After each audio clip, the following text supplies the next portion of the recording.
Hi everyone. Happy Thursday evening. I am happy to talk to you. I hope everybody's doing fantastically well and having a great Thursday. It's almost Friday. We are mere hours away from Friday, and you know how I love Fridays. So I am pretty excited. So I don't know who's going to hop on this late in the day, but if you do hop on, tell me who you are and where you're coming from and what's going on, what you've been spending your day doing. I have a little run on my mascara. Alev is here. Welcome. Who else is here? I've had a really busy day. I had some coaching sessions. Hi. I've had some coaching sessions this morning and then, which were awesome and international, and that's super fun. And then I met a new friend that I met at the pool today, or I met her previously at the pool, and she is a super interesting person, and I'm super excited to get to know her. And what else did I do? Oh, I went to Toastmasters, which was fun. If anybody is interested in gaining confidence in using their voice and speaking, I would recommend that program so highly because it has been really, really great for me. And then actually, we opened a satellite location for Driven yesterday. So I was there today. Myself and Serena were there answering nutrition questions, and we actually gave out some samples of the dark chocolate avocado pudding, which is so good. And I actually posted that recipe on my website today, so check it out. Hi Daria, welcome. Okay, so I actually had some really great questions. I had some really great questions today, or that I posted a couple days ago about, since this month we are talking about self-care. Sandra joined. Hi, Sandra. This month we are talking about self-care, and there are different ways that we care for ourselves. And one of the most important ways is nutrition, really working on nourishing your body. And so that was kind of the focus of this week. It is so important. I feel like really nutrition and the way we nourish our body is really the cornerstone of how we feel. And how we feel affects how we show up in the world, our energy level, what we feel capable of. And so that is why nutrition is so important. And it's all about giving our body the nutrients that it needs to work optimally, because I believe that our bodies are so amazing and resilient, and they will do what you want it to do by just giving them what it needs. So just give your body some love, some nutrient love, and it will give you what it needs. Okay, so let me go over some questions. I actually had a whole bunch of questions. 1, 2, 3, 4, 5, 6, 7, 8, 9 questions so far. Hi, Sandra. Oh, I think I already said hello, Sandra. But hello again. I'm so happy you're here.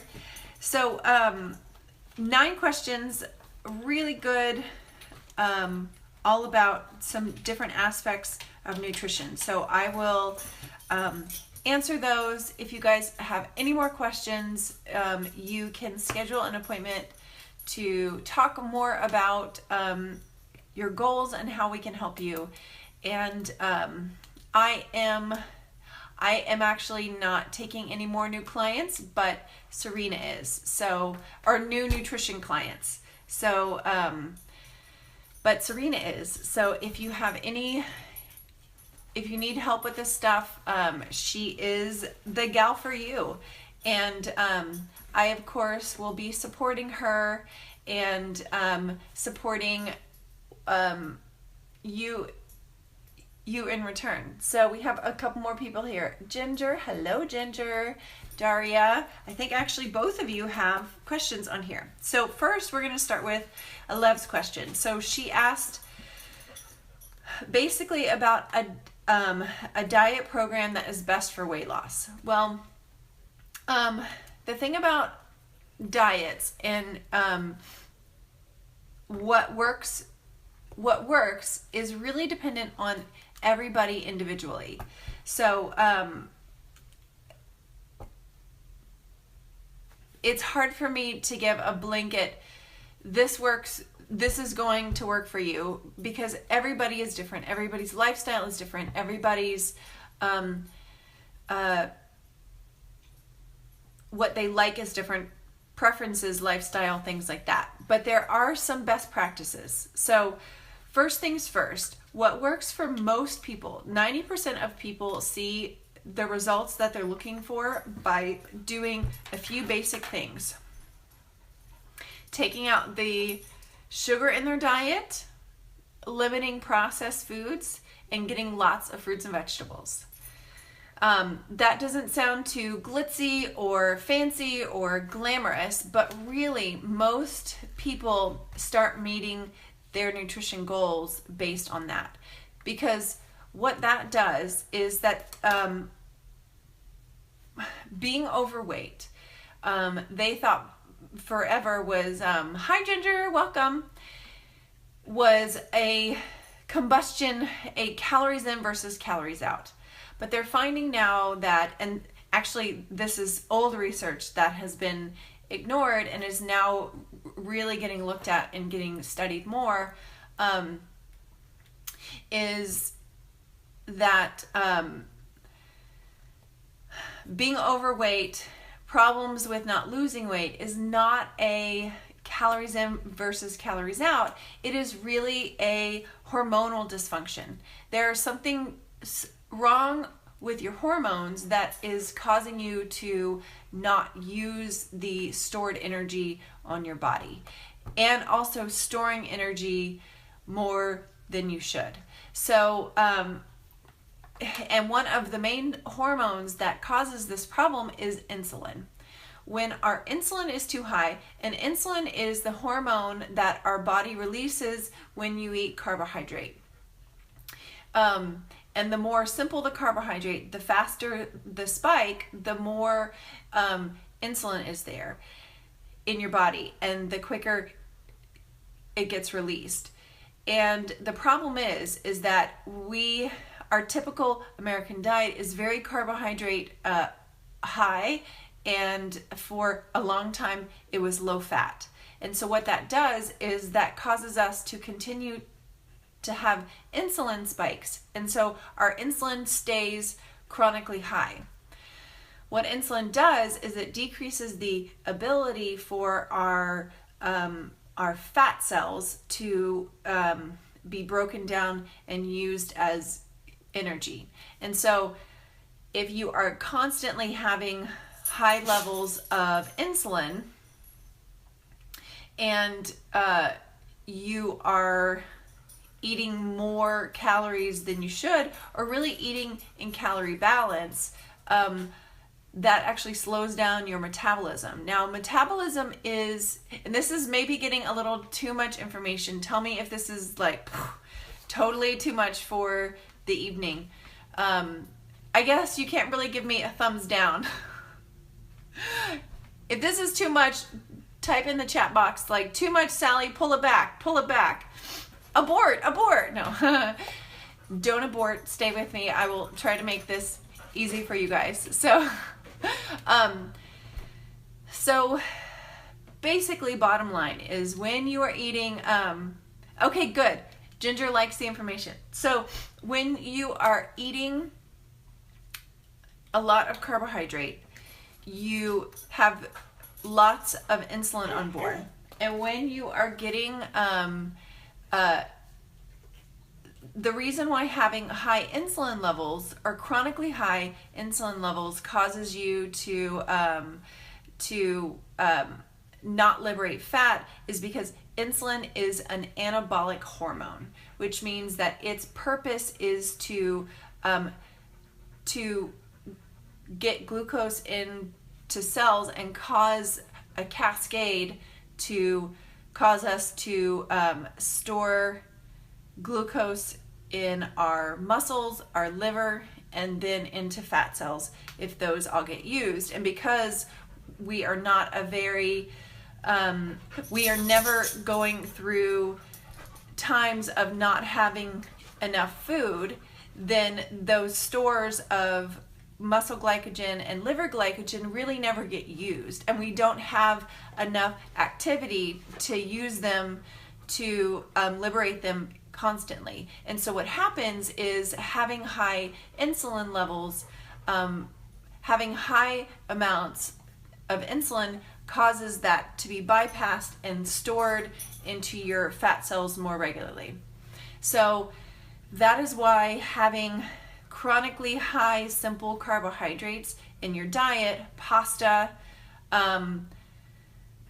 cookies, cakes, sodas, all of that stuff are simple carbohydrates that really cause us to store them more regularly. Daria asked, with insulin levels, you mean high glucose levels? No, not necessarily. I mean insulin levels. So what happens is when you eat something that has carbohydrate, that has mainly simple carbohydrate, what happens is that you break down the carbohydrate, and that goes from being a long molecule into small amounts of glucose, and that causes your blood sugar to rise. Well, our bodies are super awesome, and so whenever blood sugar rises, and also whenever you start to actually your sweet receptors start to be activated, your body actually starts to release insulin because it's anticipating this amount of glucose coming on board that it needs to get from the bloodstream into the cells. Insulin is basically just the key that unlocks the cell to allow the glucose to go in. Well, if you constantly have these spikes of blood sugar, your body is constantly releasing insulin, and because it's a key, it gets released and it stays in the bloodstream, and it gets used and it kind of floats around, and then it has to be broken down and taken somewhere else and released through the body, or broken down into its smaller parts and then excreted. So once it opens up the cell and gets used, it doesn't necessarily it's still on board. Does that make sense, Daria? Okay. And so what happens is that once all of your glycogen stores, the stored glucose in your muscles, the stored glucose in your liver cells is full, all of that excess carbohydrate, excess glucose will actually go into possibly, yes. So actually low blood sugars. So Daria writes that that explains why I have low blood sugar. So the thing about low blood sugar is that it is still an insulin dysfunction. It still is an indication that there's some type of insulin resistance somewhere.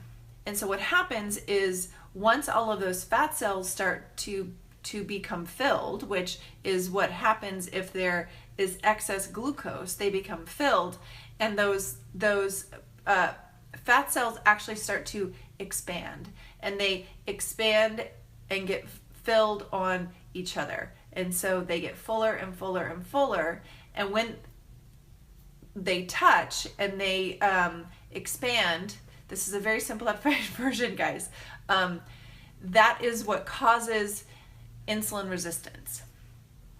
Okay, so and that is the biggest dysfunction of being overweight is the fact that you are insulin resistant.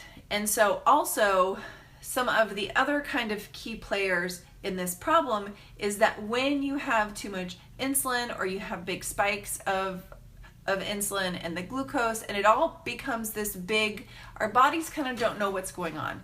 That increases our stress level, our cortisone level, and that creates a whole nother cascade of problems. And while our cortisone levels are high, that can't release something called growth hormone that is supposed to be constantly released.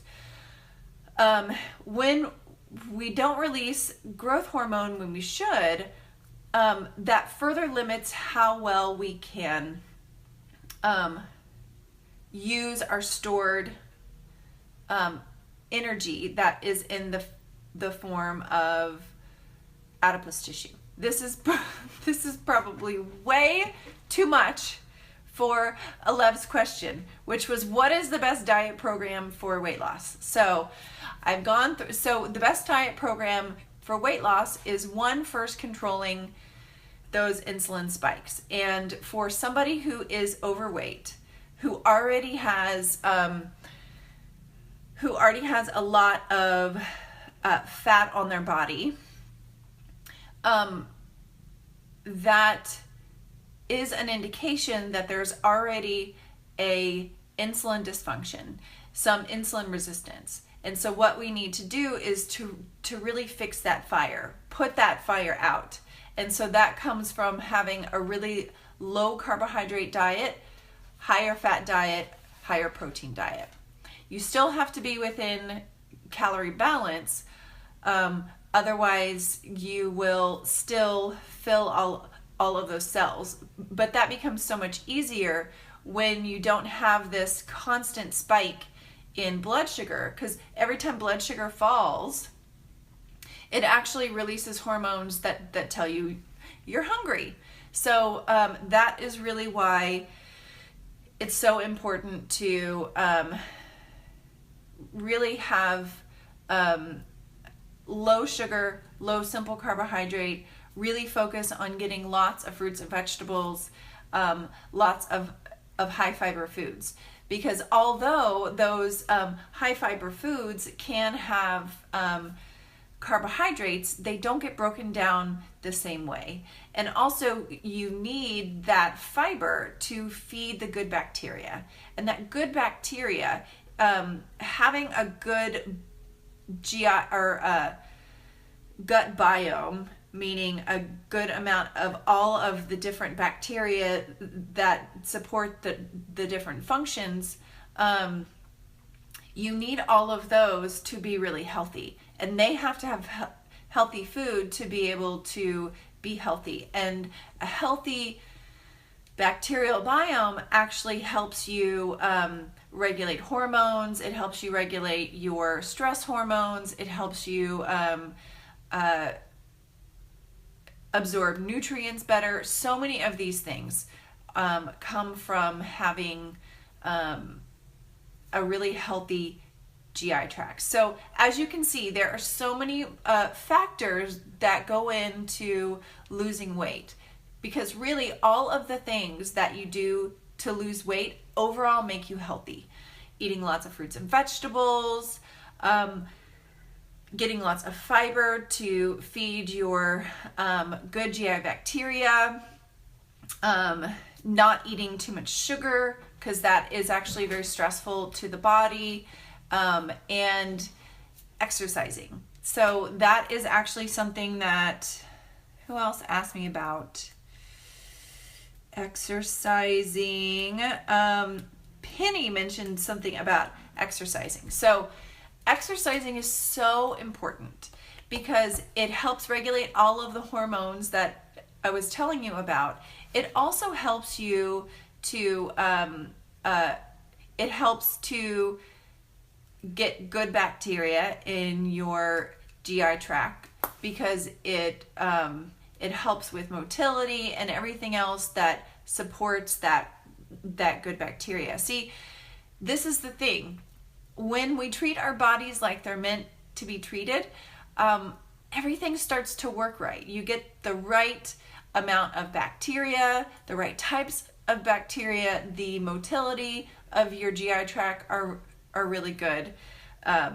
So also, exercise helps you feel strong and helps you build muscle.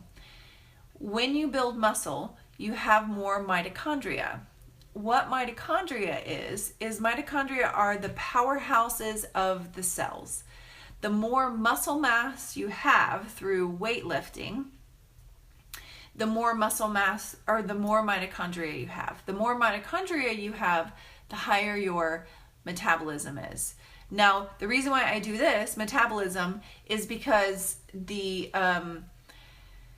metabolism is one kind of umbrella term that we use to talk about everything that goes into the functioning of your body.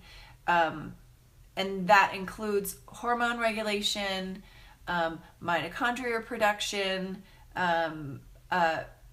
insulin regulation, estrogen.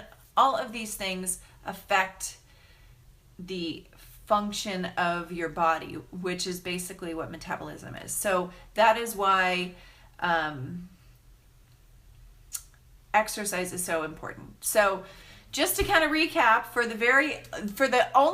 only gotten through one question so far, so I'll try to speed it up. The best thing for weight loss is to be in calorie balance, to have, and that doesn't necessarily have to be like a big deficit, because when you start eating the foods that actually fill you up and give you the nutrients that you want, you won't have so many cravings. And where people typically overeat, all of these cravings. So being in calorie balance, having lots of fruits and vegetables, limiting sugar and simple carbohydrates, and having and exercising. Again, exercising isn't the calorie burning benefits are minuscule to all of the other benefits that you get from moving your body. You don't have to do P90X or the crazy beast mode stuff. And I'm not pulling out any particular product here. Those were just things that came up for me. But you don't have to necessarily do all of those things. Just getting out and moving your body first is going to start getting all of that good stuff going. It's going to actually allow you to decrease cortisol, increase growth hormone. When you increase growth hormone, you liberate the energy from the fat cells. So it's a win-win. Okay, if you have any more questions about that, I know I gave way too much information, but I find it interesting. And I feel like knowledge is power. And so when we know why to do certain things, it gives us some reason to actually follow through. So if you have any more questions about that, excuse me, let me know. And we will get you set up and on a program for sure. Okay, number 2, Ginger asked this question, and she asked about,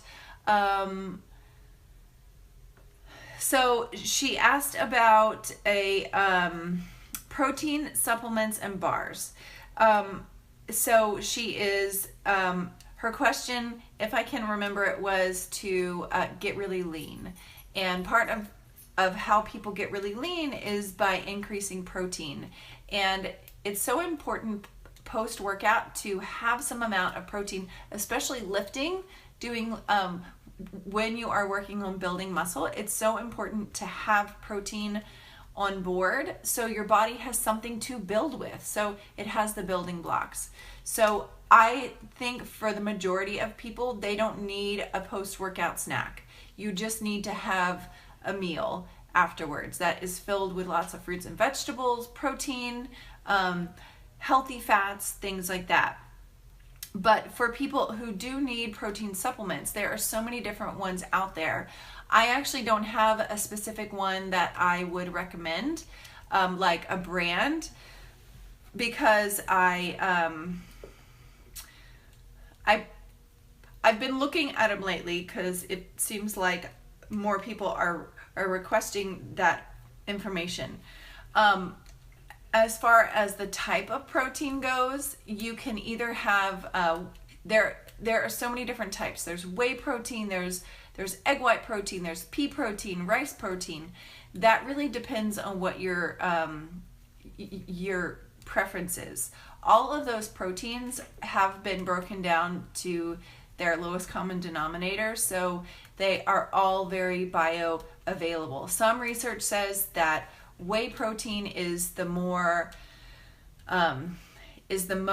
bioavailable, meaning that we can utilize it the most efficiently, but some people have issue with dairy. And so if you have issues with dairy at all, lactose intolerance, even though most of those don't contain lactose, some people are dairy sensitive even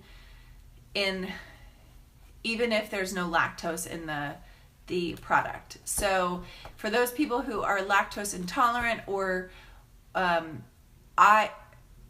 they can do a vegetarian protein like pea protein or brown rice protein, something like that.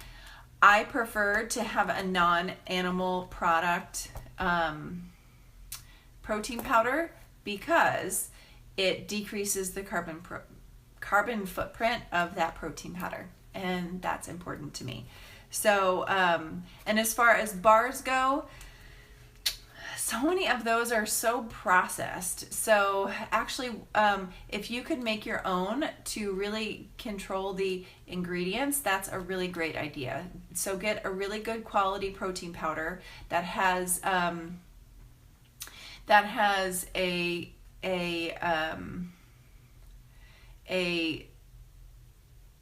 low amount of added sugar and carbohydrates is really what I recommend. And typically protein powders are about 20 grams of protein per scoop. So, or per serving. Some of those servings are 2 scoops. What is the healthiest way to target belly fat? I've heard high protein, low carbohydrate. Okay, your question got cut off, Sandra, but so the thing about weight loss is that we can't target lose. Your body just loses fat where it loses fat. But so you just have to do all of the things that you would normally do to lose fat. The thing about really gaining weight around our midsection is actually that gaining weight around our midsection is correlated with being more insulin resistant. And so for people who do have that body type, they have more success having a lower carbohydrate, higher fat diet. So that is really beneficial. As far as the workout goes, really the best workout plan is mixing high intensity workouts like HIIT workouts plus some more relaxing workouts plus like yoga or walking or different things like that, plus weight training. So many women are afraid of weight training, and that is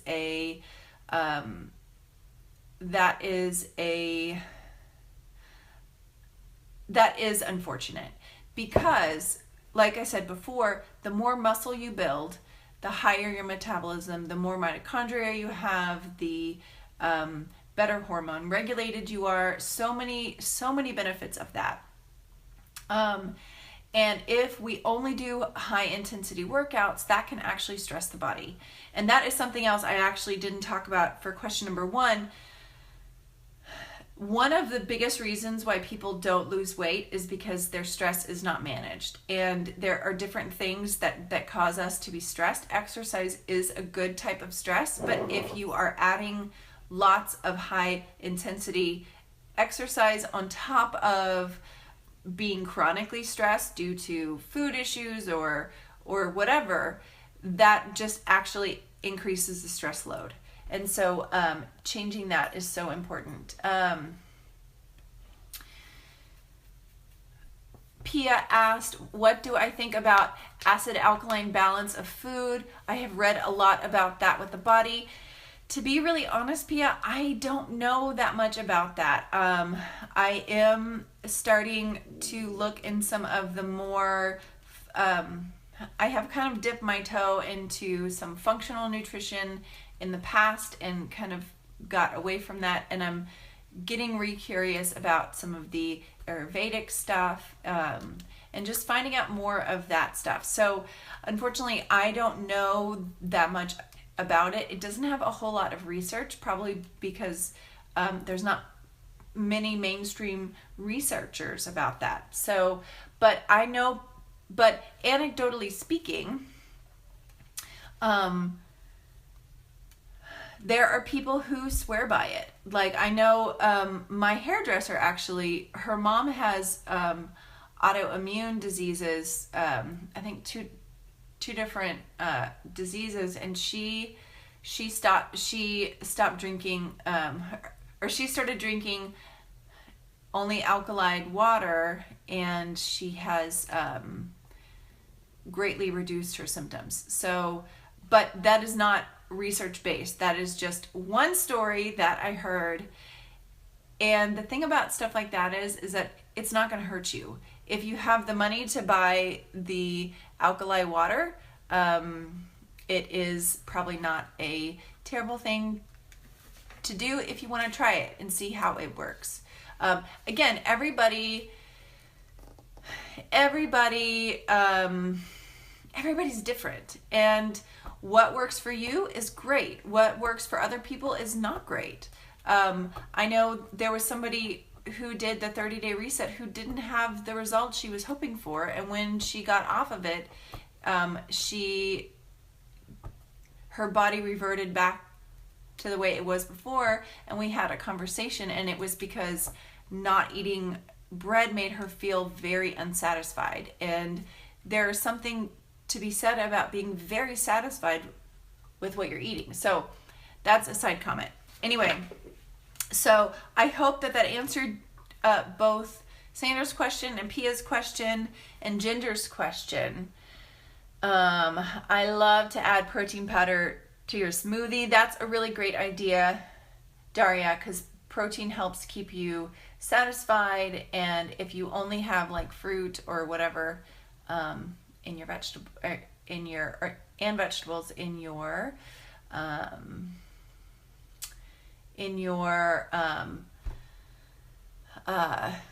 shake, then it may just be too much carbohydrate load. And although it has fiber, it's still maybe too much. So, okay, moving on to the next question. Mary asked for healthy go-to food options when you're craving something sweet.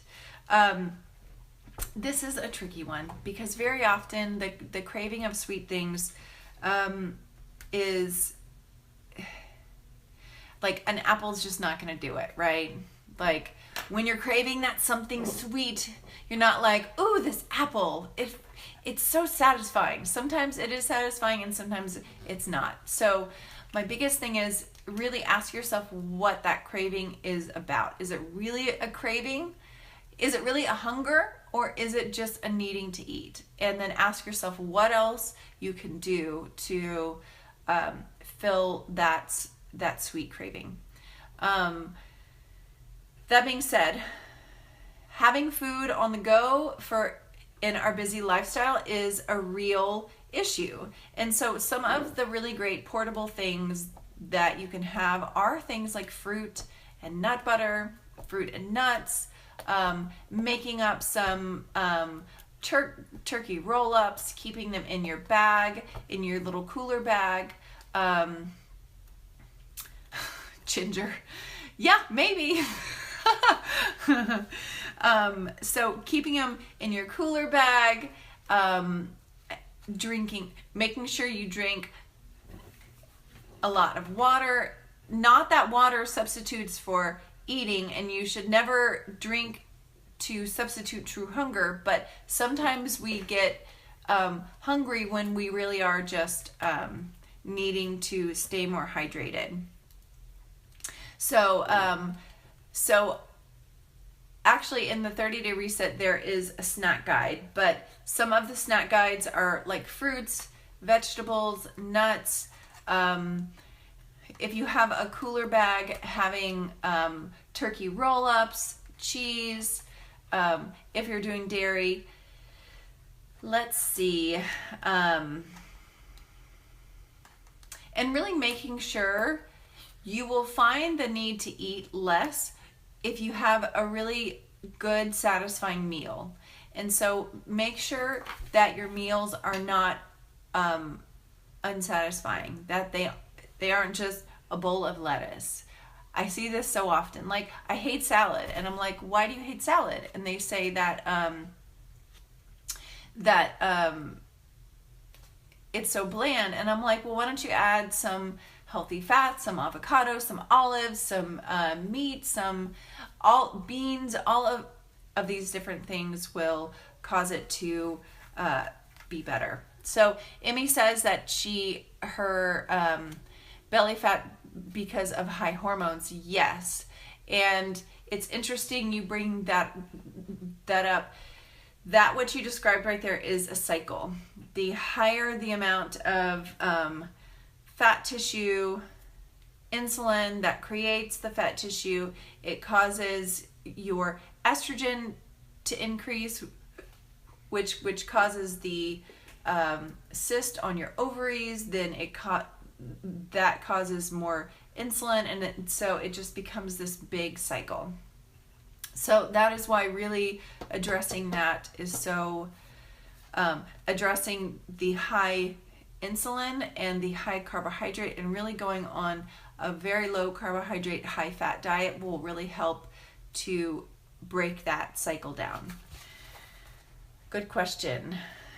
Okay, so next question is about high blood pressure. What helps with high blood pressure? The best thing for high blood pressure is stress management. And Tanya asked this question, stress management, and really, and some of the other foods that help with high blood pressure are foods that are high in potassium and magnesium.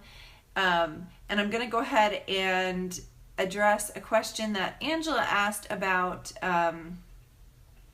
nutrition and supplements and vitamins. So I feel like you should get the majority of your nutrients from food, because there's so much more to food, to really good healthy food, than just the micronutrient content. There's fiber, there's phytonutrients, which are the chemicals in the plant that you can't supplement.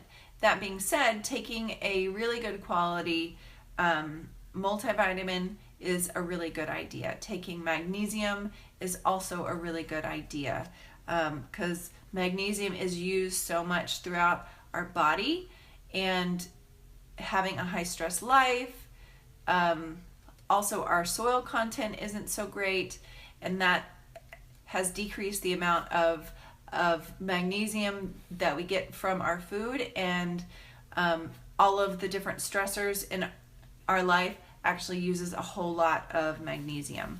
So that is one of my favorite supplements. Another good supplement that will help in general pretty much everybody, and also high blood pressure, is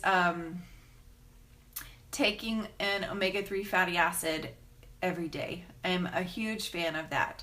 But before you take any supplements, make sure you talk with your doctor, because everybody is individual, and I would hate to make a general recommendation and it not be good for you. So Stacy, I hope that answers your question, Tanya. So Stacy asked about, she said she has been vegan for a while and wants some fast options, I think is what she said. So this is kind of the same thing that I gave for Mary. I'm a big fan of single ingredient foods. The single ingredient foods are things like nuts and fruits, vegetables. Hummus doesn't have single ingredients, but it still is a really good vegan choice. So just always, and the thing about having a vegan diet is that having a mainly plant-based diet typically can be much lower in protein, and that will cause you to maybe be hungrier sooner. So definitely make sure you are getting plenty of good fats in your diet if you are having a mainly plant-based diet.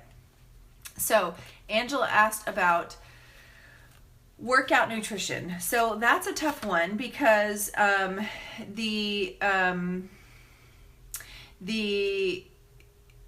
everybody's so individualized.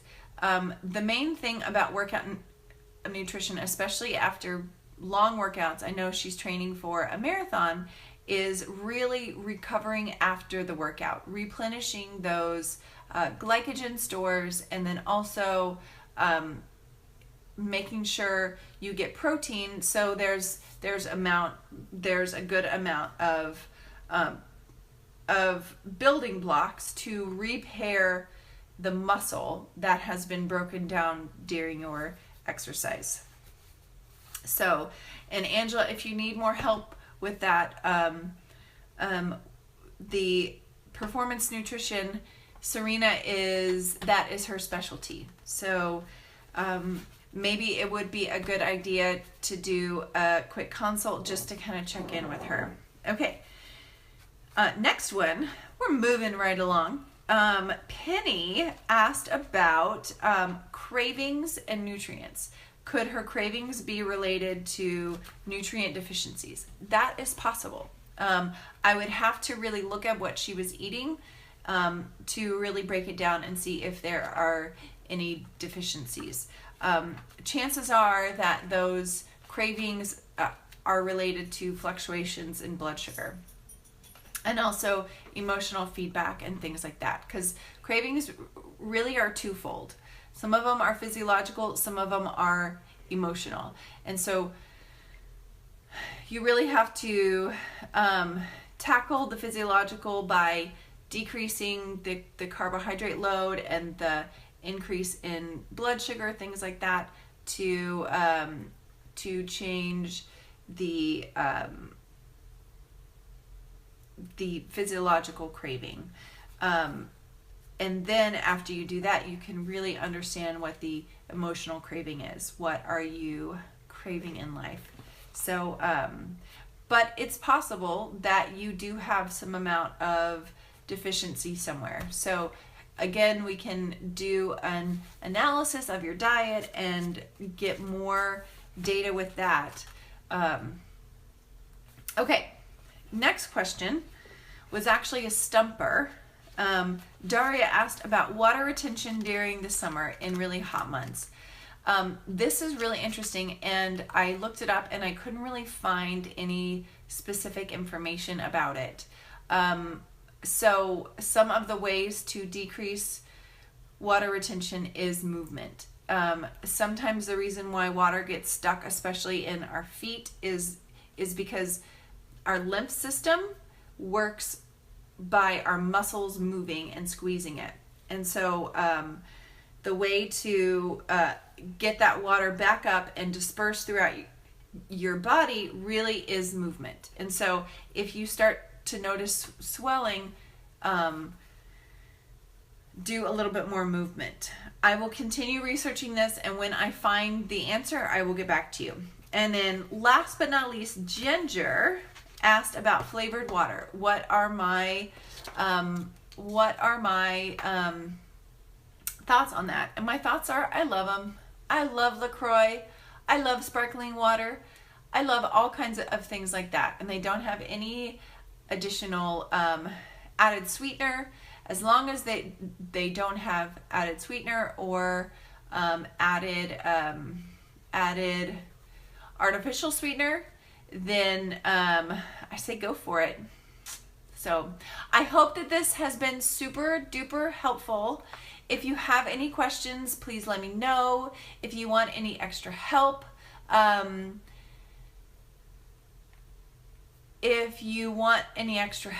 please reach out. We will set you up with an a consult with our best dietitian. or one of our dietitians, me or Serena, and we will get you all sorted. So thank you for staying during my really long-winded Facebook Live. I have been meaning to make them shorter, but I never can make them short. I'm sorry, guys. But thanks again for staying. If you feel like this information has been helpful and you feel like there is somebody else who would benefit from it, feel free to share it on. So I'll talk to you later, guys.